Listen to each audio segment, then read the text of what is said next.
بسم الله الرحمن الرحيم والصلاة والسلام على سيدنا محمد وعلى آله وصحبه وسلم أما بعد السلام عليكم ورحمة الله وبركاته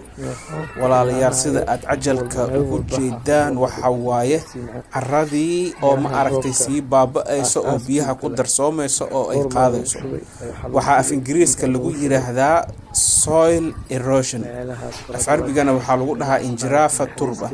gurigan waa guryaha ma aragtay masaakiinta ay degaan sida u jeedaan wuxuu ka sameeysan yahay jiingado foundationkii ama aasaaskii guriga soo baxay sababtana waxa waaye waqtiga roobka uu ka da'o magaalada Muqdisho kale hadda meeshan waa Muqdisho meel kamid ah waaye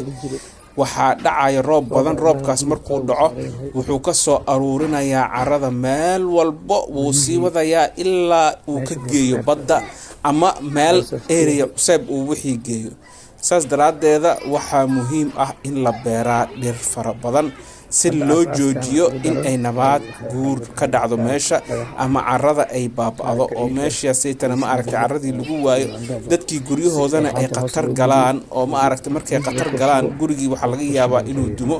hadda gurigaas u jeedaan oo ma aragtay ciidaas ay degan tahay carradii ما أعرف فونديشن كيا لوجيدا مرك حل محاه حل وحاه إن مرك كواد ماشان لغو بيرا دير تراب بدن أو جوري والبو ما أعرفتي